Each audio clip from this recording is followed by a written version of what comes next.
just wanted to talk about your excellent record against Chelsea as a manager. There's been a lot of good moments. Can you just share your favourites with us, just for starters? It's been a few, as you mentioned. One of those, it was in a difficult moment. I think it was December when Emile Rowe came in. I think he changed something. I don't know what it is. Momentum, energy, belief. But that was a key one. We had some away games as well that have been very, very, very nice.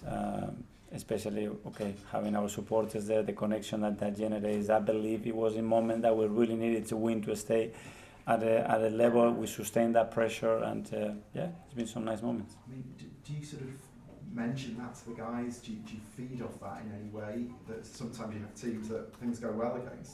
Yeah, and it's true that I think we remember one against Tuchel, we were lucky as well to win it, that we didn't do enough in the game to actually win the game, and we actually won it. So depends. I think having the right preparation. I really like how I see the boys today and how we're going to go to that game, really believing that we can win it and make it happen. Thanks. Jordan? Mikel, how much can one result change a season? One positive result change everything? Everything? I don't know. Well, winning is, I always say, it's the best formula for everything. For energy, for belief, for confidence, for the noise inside, for the noise outside, to create momentum, generate a positive surroundings around it. For everything, it helps for everything, even if you don't deserve it.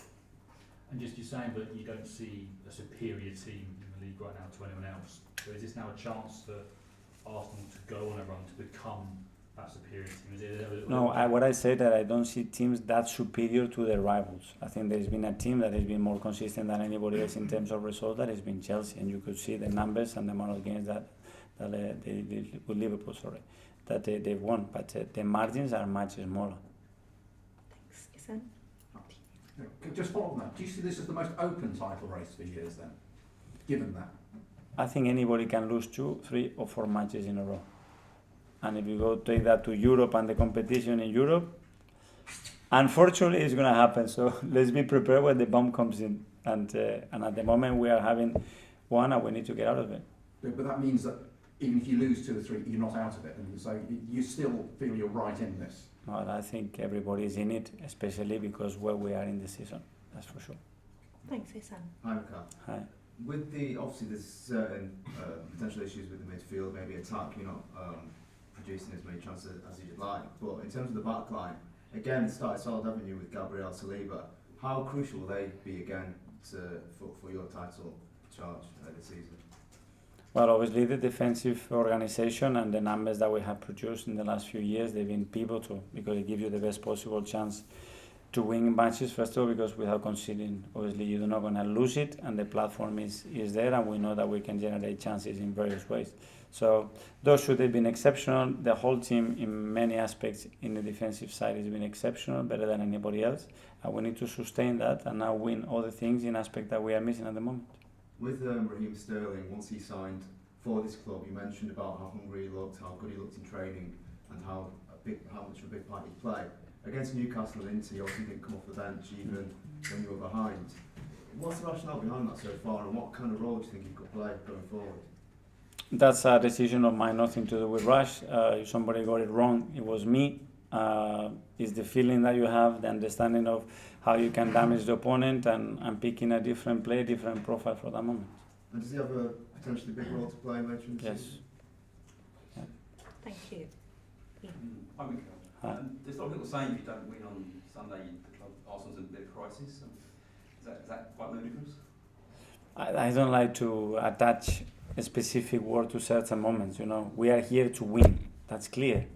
To win tomorrow and to win on Tuesday and to win the next match, and that's the demands that we have to live in. And anything that is not winning is going to create other stuff. Debates. It's going to create arguments, whatever it is. So we are here to win. That is clear. Okay, just the lack of goals, is it a concern though? And perhaps should you have signed a striker? Yeah. It is a concern because you need the goals and you need many goals to win games consistently. But should you have signed a striker in the summer? Sorry? Should you have signed a striker in the summer? I don't analyze things like this now. Thank you. Ed?